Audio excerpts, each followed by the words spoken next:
তবে গাইডে আমি আফতাবিয়ান ওয়ানজে পেয়েছি। আপনি যদি বাস লাভার হয়ে থাকেন তাহলে অবশ্যই এর ফিলটা বুঝতে পারবেন যে আমি কতটা খুশি হয়েছি যে আফতাবিয়ান ওয়ানজে পেয়েছি।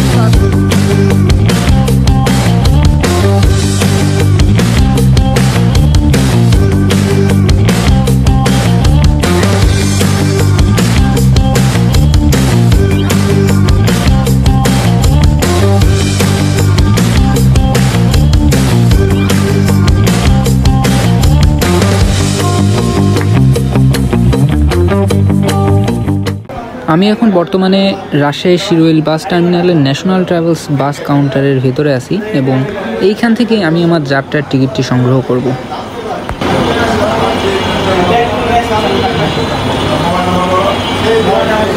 তো এই যে আমার টিকিট, মূলত আজকে আমি ভ্রমণ করব রাজশাহী থেকে সিরাজগঞ্জ রোড পর্যন্ত।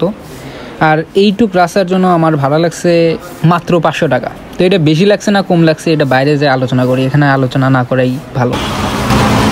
তো সামনে থাকা এই গাড়িটি মূলত আজকের আমার ট্যুরমেট। তো চলুন বিসমিল্লাহ বলে ভিতরে প্রবেশ করি। আসসালামু আলাইকুম, কেমন আছেন? তো মূলত যদি আমি বাসের সিটের কথায় আসি তাহলে বাসটিতে সর্বমোট হচ্ছে 36টি সিট ব্যবহার করা হয়েছে। আর সিটগুলো আমার কাছে যথেষ্ট আরামদায়ক লাগছে, প্রিমিয়াম কোয়ালিটির। আর আফতাবিয়ান সিট বুঝেনি তো, মানে সব কিছুই একটা, মানে আফতাবিয়ান জিনিসের সব কিছুই একটা নিখুঁত ফিনিশিং আছে বা নিখুঁত ফিনিশিং হয়, এটা আপনারা হয়তো জানেন। যারা জানেন না তারা এই ভিডিও থেকে জেনে নেন। আফতাবিয়ান জিনিস মানেই সেরা।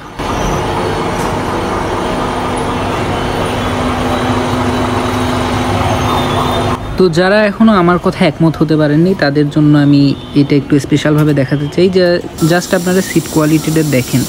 এই সিটে বসে যদি কোনো যাত্রা করে তাহলে তার পেইন অথবা কোনো সমস্যা হওয়ার কথা না, যেটা আমার পার্সোনাল মতামত। কারণ এই সিটে বসে আমি এর আগেও জার্নি করছি, তো আমার কাছে মনে হয়েছে যে সিটটা সেরা। আমার টিকিট মূলত আপনাদের জন্য একটা শর্ট ট্যুর দিতেছি।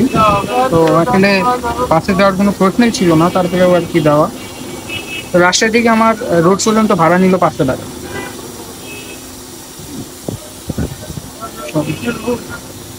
বিষয় না, কারণ একটা সুন্দর একটা যাত্রা চালিয়ে গেল শান্তি। সামনের গাড়িতে টান দেওয়ার কারণে আমাদের গায়ে খারাপ যাত্রা এগিয়ে আমাদের গায়ে শেষ। এখন পর্যন্ত কথা বলে যা বুঝলাম তার মন মানসিকতা অনেক ভালো হয়, ড্রাইভার সাহেব অনেক ভালো।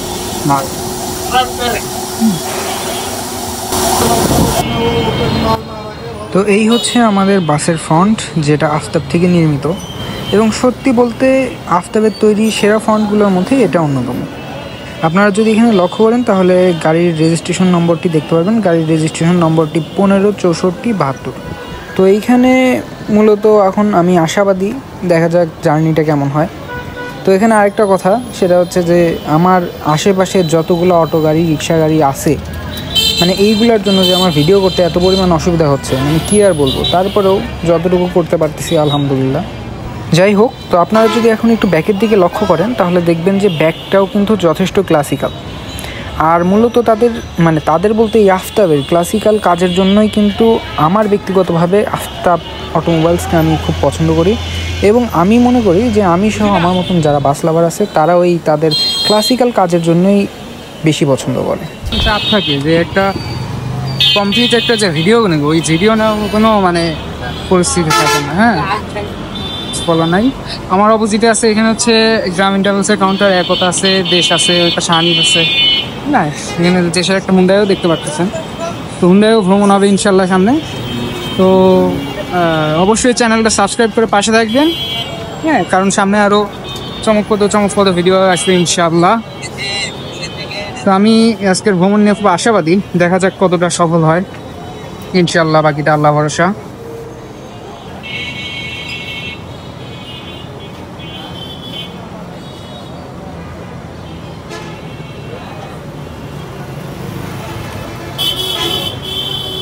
যদি আপনারা খেয়াল করেন তাহলে এইখানে ওয়ালটনের একটা টিভি দেখতে পারবেন, যেটা নর্মালি এখন অনেক লাক্সারিয়াস বাসেও থাকে না। তো তো সেক্ষেত্রে আমি টিভিটা এখানে দেখছি, বাট আমার সন্দেহ টিভিটা আদৌ চলে কি চলে না। তো এখন 3:10 তার মানে আমাদের গাড়িটা 10 মিনিট লেটে 4টা শুরু করলো। এখন বাকিটা রাস্তার মধ্যে দেখা যাক যে কতদূর কী হয়। আমি রাস্তার কন্ডিশন সহ, রাস্তার সৌন্দর্য সহ বাকি যত ডিটেলস আছে আমি ভিডিওর মাঝে দিয়ে দেওয়ার চেষ্টা করব। তো আশা করি আপনারা সম্পূর্ণ ভিডিও দেখবেন, এবং সম্পূর্ণ ভিডিও দেখলে আপনাদের মনে হবে যে আপনিও আমার সাথে ট্রাভেল ব্লগে অংশগ্রহণ করছেন, অনেকটা এইরকম। তো যাই হোক, কথা আর বাড়াবো না, আস্তে আস্তে এগিয়ে যাই সামনের দিকে।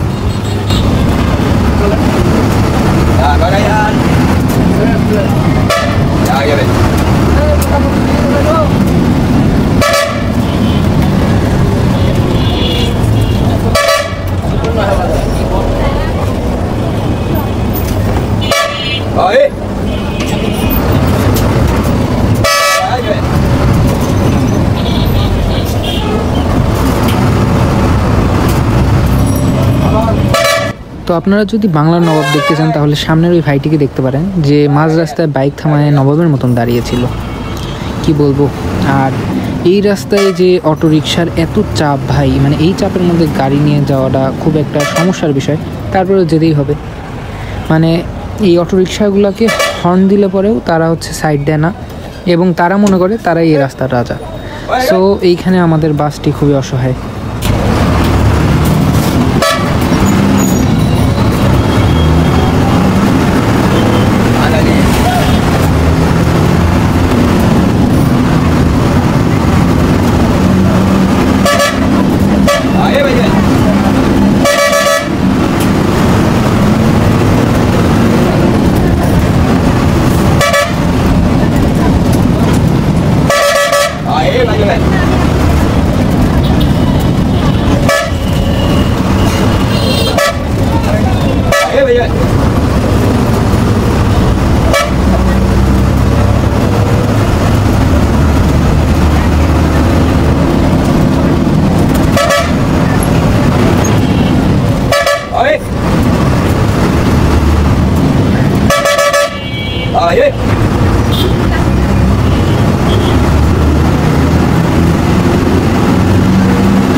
তো বর্তমানে আমরা রাজশাহী বিশ্ববিদ্যালয় ক্রস করতেছি, এবং আপনারা যদি আমার হাতের বাম দিকে তাকান তাহলেই দেখতে পারবেন রাজশাহী বিশ্ববিদ্যালয়ের এন্ট্রি গেট বা মেইন গেট যেটাকে বলে।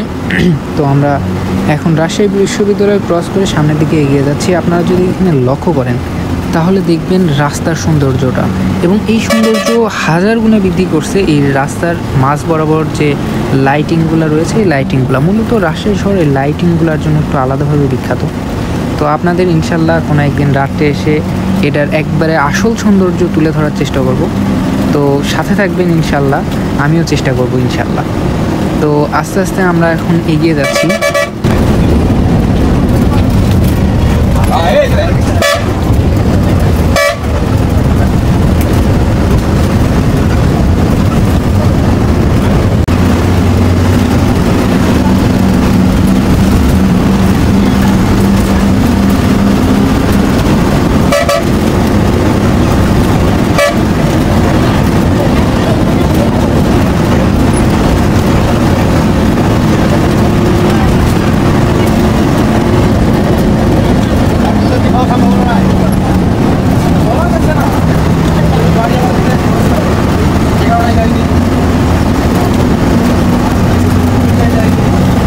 তো এইখানে আমি একটা জিনিস লক্ষ্য করলাম, সেটা হচ্ছে ড্রাইভিং স্টাইলটা। সত্যি বলতে যে ড্রাইভার খুবই রিল্যাক্স গাড়ি চালাচ্ছে 80-90 স্পিড ধরে।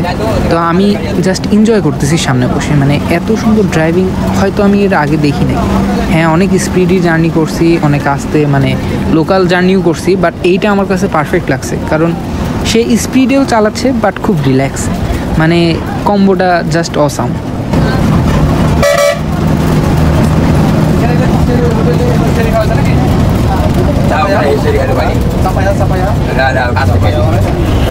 তো তো সামনে আমরা রেল গেট দেখতে পারতেছি, মানে ট্রেন চলাচলের রাস্তা। তো এইখানে আমি একটা জিনিস লক্ষ্য করলাম যে আমার হাতের বাম সাইডের রাস্তাটার কাজ চলমান, আমাদের একটা সিঙ্গেল লেন দিয়ে যাওয়া লাগতেছে।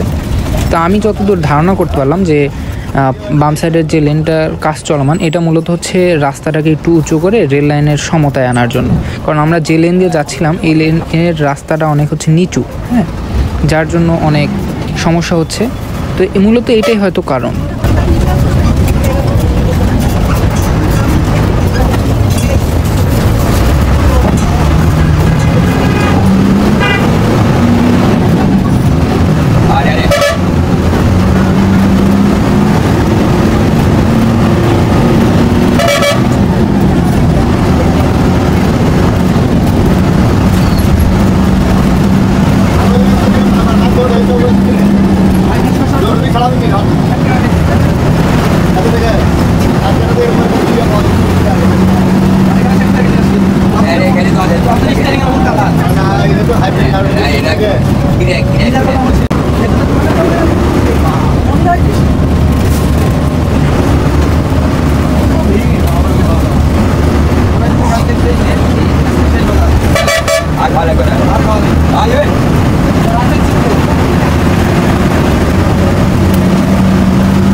তো এত সুন্দর একটা ফাঁকা রাস্তা, এখানে গাড়ি থাকার কথা 130-40, তো এখানে গাড়ি কেন রাস্তা চলছে? তার মূল এবং প্রধান কারণ হচ্ছে এই যে রাস্তার দুই সাইডে জনাবরা বসে আছে বা দাঁড়ায় আছে স্পিড গান নিয়ে। তো একটু বেশি স্পিডে গেলেই মামলা। তো যার জন্য আসলে খুব দেখে শুনে এই রাস্তায় চালাতে হয় ড্রাইভারদের।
তো এখন আমরা পৌঁছে গেলাম নাটোর বাস টার্মিনালে।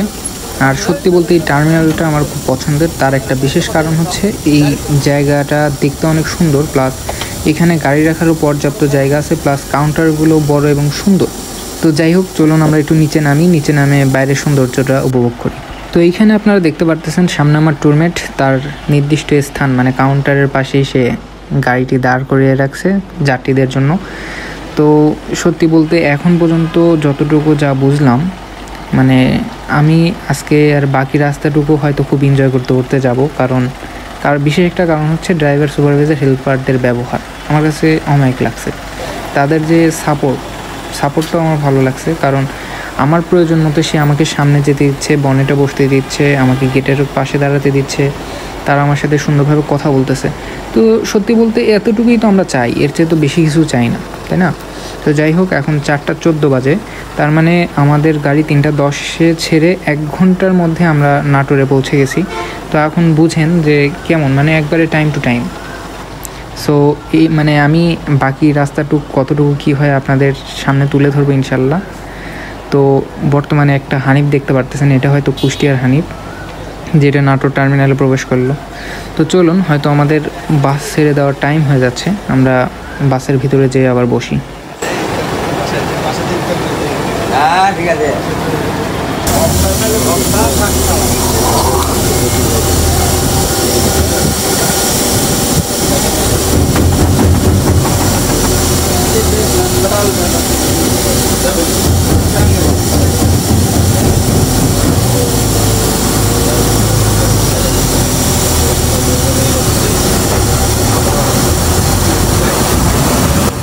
বাসটি বর্তমানে টার্মিনাল থেকে ঘুরিয়ে মেন রাস্তায় আবার উঠতে চলেছে।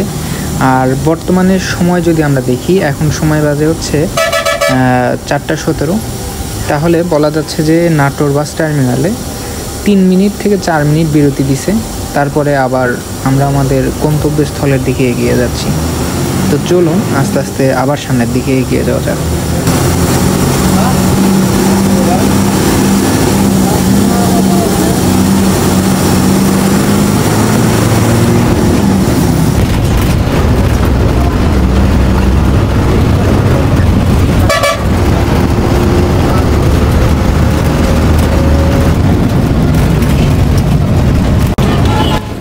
তো এখানে আপনারা একটু উপরে লক্ষ্য করুন, উপরের সাইনবোর্ডটা দেখে আপনারা কি কিছু বুঝতে পারছেন? না বুঝলেও সমস্যা নেই, আমি বলে দিই। সেটা হচ্ছে যে আমরা এখন হাতের বাম দিকে, মানে আপনাদের সেই কাঙ্ক্ষিত রোড বনপাড়া রোডে প্রবেশ করতেছি। তো এইখানে কাউন্টার আছে, হয়তো কাউন্টারে দাঁড়াবে, তো আমি সেটা স্কিপ করব। তো কাউন্টার থেকে বের হওয়ার পর আবার আমরা ভিডিওটা কন্টিনিউ করব।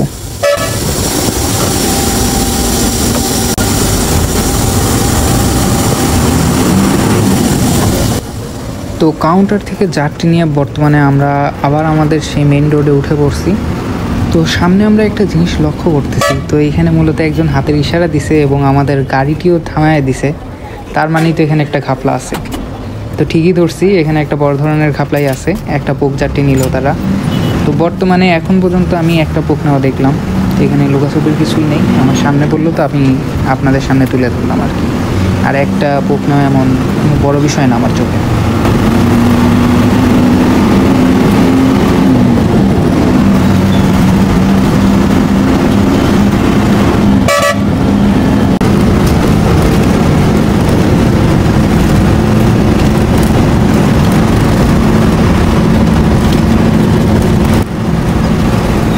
তো সত্যি বলতে এই রাস্তার প্রশংসা করতেই হয়, যদি রাস্তার প্রশংসা না করি তাহলে এটা আমার অন্যায়। তো সামনে আপনারা মোটরসাইকেল, এটা কি করতেছে ভাই? আর আর লাগলো, আরে আল্লাহ, একটুর জন্য জাস্ট বেঁচে গেল। মানে কেমনে চালাচ্ছে ভাই মোটরসাইকেলটা, মানে বুঝলাম না, কিছু বুঝতেই পারলাম না কি হলো 1 সেকেন্ডের মধ্যে। তো সত্যি বলতে অ্যাক্সিডেন্ট হলে আমরা সাধারণত বড় গাড়িরই দোষ দিই, কিন্তু আপনারা এখানে দেখলেন যে আসলে সবসময় কিন্তু বড় গাড়ির দোষ হয় না, ছোটো ছোটো এই লিলিবোট গাড়িদেরও দোষ থাকে বেশি, আর মূলত এদের দোষ থাকে বেশি, কিন্তু আমরা দোষ দিই বড় গাড়ির। তো এটা আমাদের অন্যায়। তো আমরা এটা থেকে শিক্ষা নেব যে সব কিছুর মানে দায় যে বড়দের উপরই দিতে হবে এমনটা কিন্তু না, তাই না?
সামনে দাঁড়ায় আছে বাসের সুপারভাইজার। তো সত্যি বলতে তার ব্যবহার আমাকে সত্যি অনেকটা খুশি করছে।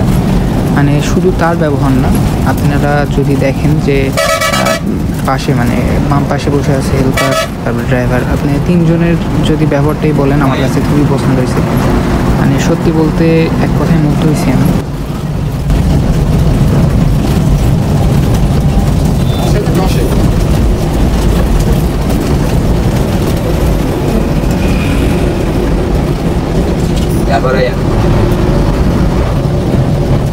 তো এখানে মূলত আপনারা দেখতেছেন যে রাস্তার কাজ চলতেছে, আর এই মুহূর্তে অপর সাইড থেকে একটা শ্যামলি মানে আমাদের সবার প্রিয় বৌদি এসে এই জামটা বাঁধাই দিছে রং সাইড দিয়ে ঢোকায়। তাহলে তারে কি করতে মন চায় আপনারাই বলেন।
তো বনপাড়ার যে রাস্তা, এই রাস্তাতে যে কোনো গাড়ি 120, 30, 40 তুলতে সক্ষম হবে, কিন্তু তুলতে পারে না এই রাস্তার পাশে দাঁড়ানো মামাদের জন্য, যারা একটু স্পিড দেখলেই স্পিড গান দিয়ে কেস।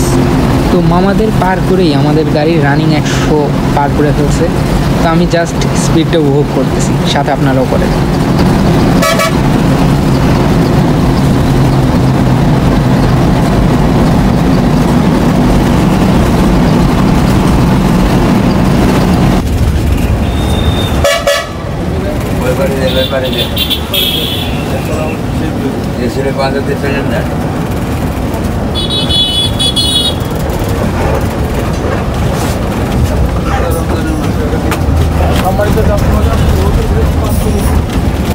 তো আমাদের গাড়ি হোটেল সিল্ক সিটিতে প্রবেশ করলো এবং এখানে হোটেল বিরতি দিল তারা মাত্র 5 মিনিট, কারণ এটা রোজার মাস আর ইফতারির আগ মুহূর্তে। সো এইখানে বেশিক্ষণ হোটেল বিরতি দিয়ে তাদের লাভ নেই। তারা রাস্তায় সামনে মানে যখন ইফতারির টাইম হবে তখন রাস্তার যে কোনো হোটেলেই তারা ইফতার বিরতি দিবে। মানে এইটুকুই বলছে আমাকে সুপারভাইজার। তো আসলে এটা ঠিকই বলছে যে এখানে আসলে সময় ওয়েস্ট করে কোনো লাভ নাই, যার জন্য মাত্র 5 মিনিটের ব্রেক দিছে তারা। তো যেহেতু আমিও রোজা আছি সেহেতু আর ভেতরে যাই কিছু খাওয়া দাওয়া করতে পারলাম না। তো সামনে ইনশাল্লাহ একদিন খাওয়া দাওয়া হবে এবং এই হোটেলের খাবারের মান সম্পর্কেও সেদিন আপনারা যাবতীয় তথ্য পাবেন ইনশাল্লাহ। তো যাই হোক, এখন আমাদের হোটেল বিরতির সময় শেষ। আপনারা দেখতেছেন যে গাড়িতে সবাই উঠে পড়তেছে। তো এখন আমারও বাসে উঠে পড়তে হবে।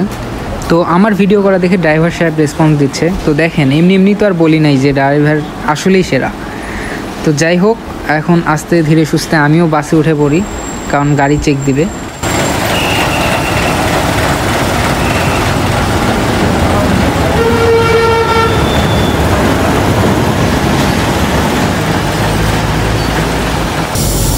তো সামনে যাকে দেখতেছেন ইনি হচ্ছে ন্যাশনাল ট্রাভেলসের চেকার, যিনি এই হোটেলে থাকেন এবং ন্যাশনাল ট্রাভেলসের বাসগুলোকে চেক দিয়ে থাকেন। তো মূলত এই চেকের জন্য বাসটা এখানে 5 মিনিটের জন্য বিরতি দিছে। তো যত যাই বলুক, এই 5 মিনিটের বিরতি দেওয়ার মূল রিজন হচ্ছে এই গাড়িটা চেক দেওয়া। তো আমি এখানে চেকারের সাথেও সালাম বিনিময় করছি। তো আমি এখানে তার ব্যবহারটাও সেরা পেয়েছি, মানে কিছু বলার নাই। তো আমি আমার গন্তব্যের খুবই কাছে চলে আসছি এবং আমার নামার সময়ও হয়ে আসছে। তো সত্যি বলতে আজকের জার্নিটা আমি খুবই এনজয় করছি। সত্যি বলতে ড্রাইভার, হেল্পার, সুপারভাইজার সবার ব্যবহারই আমাকে মুগ্ধ করছে। প্লাস গাড়ির কথা তো বাদই দেবো, গাড়ির কন্ডিশন এখনও 100 বলবোই আমি। সব মিলায় আজকের জার্নিটা আমার কাছে সেরা ছিল। তারপরে আমি নামার পরে এই সম্পূর্ণ জার্নির একটা সংক্ষিপ্ত বিবরণ আপনাদের কাছে তুলে ধরবো। তো ইনশাল্লাহ সেটুকু দেখে যাবেন।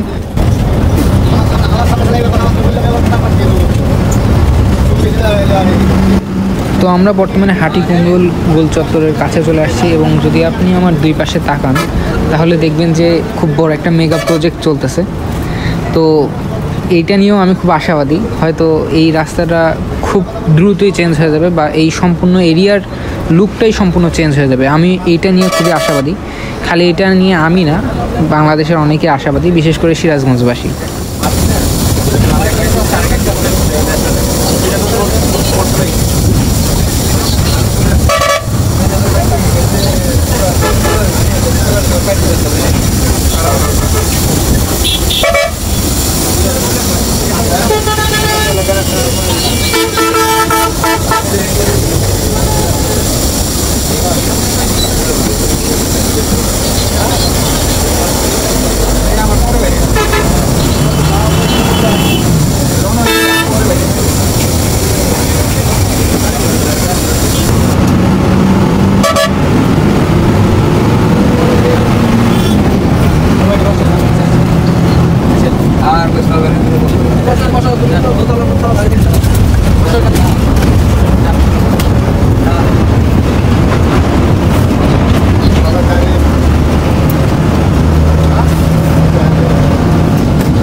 তো এখন 5:37, মানে আমাকে প্রায় 2 ঘন্টা বা 2.5 ঘন্টা যেটাই বলি, এই 2.5 ঘন্টার মধ্যে আমি আমার গন্তব্যস্থলে চলে আসছি।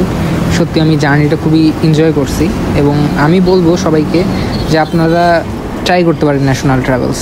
রাজশাহী থেকে ঢাকা গন্তব্য হলে অবশ্যই ট্রাই করতে পারেন।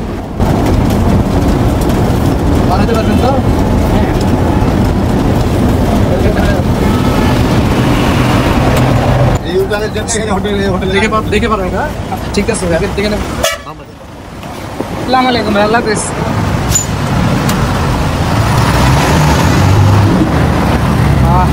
যা দেখালো ভাই, মারাত্মক জিনিস। দেখবো না, জার্নিটা ভালো থাকবে, সার্ভিসটা ভালো পেয়েছে।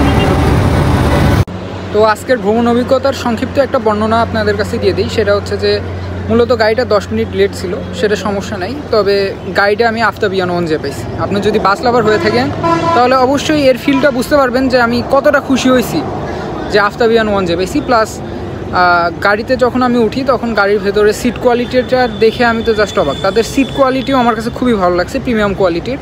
প্লাস তাদের গাড়ির ভেতরের যে পরিষ্কার পরিচ্ছন্নর যে বিষয়টা আছে সেটাও আমার কাছে ভালো লাগছে। মানে গাড়ির ভিতরটা পরিপাটি আর কি, কোনো ঝয়ঝামেলা নাই, নোংরা আবর্জনা নাই, একবার পরিষ্কার বলা চলে। তো এই জিনিসটা আমার ভালো লাগছে। আর যেটা হচ্ছে মূল বা যেটা আমার সবচেয়ে বেশি ভালো লাগছে সেটা হচ্ছে যে গাড়ির হেল্পার, ড্রাইভার, সুপারভাইজার 3 জনের ব্যবহারই অমায়িক। আমার কাছে খুবই ভালো লাগছে। আসলে আমি বলতে পারবো না তাদের সব সুপারভাইজারের ব্যবহার কীরকম বা ড্রাইভারদের ব্যবহার কেমন বা হেল্পারদের ব্যবহারই বা কেমন, কিন্তু আমি ওইগুলোর সাথে কম্পেয়ার করব না। তবে আজকে আমি আমার পার্সোনাল অভিজ্ঞতা থেকে বলতেছি যে আজকের যে আমার অভিজ্ঞতাটা হলো, আমার কাছে এটা সেরা অভিজ্ঞতা হলো, কারণ তাদের ব্যবহারটা আমার কাছে খুবই ভালো লাগছে। আর লাস্টে যেটা না বললেই না, সেটা হচ্ছে যে ন্যাশনাল ট্রাভেলসের অনলাইন অ্যাডমিন প্যানেলকে আমি বিশেষ ধন্যবাদ জানাবো, কারণ তাদের রেসপন্সটা আমার কাছে খুবই ভালো লাগে। হ্যাঁ, কারণ তারা যেভাবে রেসপন্স করে মানে সত্যি চমৎকার বিষয় এটা। তো যাই হোক, আর কথা বাড়াবো না। ভিডিওটা যদি আপনাদের ভালো লাগে তাহলে লাইক দিবেন, সাবস্ক্রাইব করবেন, শেয়ার করে দিবেন এবং ভিডিওটা কেমন লাগলো এটা কমেন্টে জানিয়ে দিবেন। দেখা হচ্ছে সামনের কোনো ভিডিওতে। সেই ভিডিও দেখার অগ্রিম আমন্ত্রণ জানিয়ে আমি আজকের মতন বিদায় নিচ্ছি। আল্লাহ হাফেজ। ও আর একটা কথা, হ্যাঁ, নেক্সট ট্রাভেল পার্টনার কাকে দেখতে চান এটা অবশ্যই কমেন্টে জানিয়ে দিবেন। আল্লাহ হাফেজ।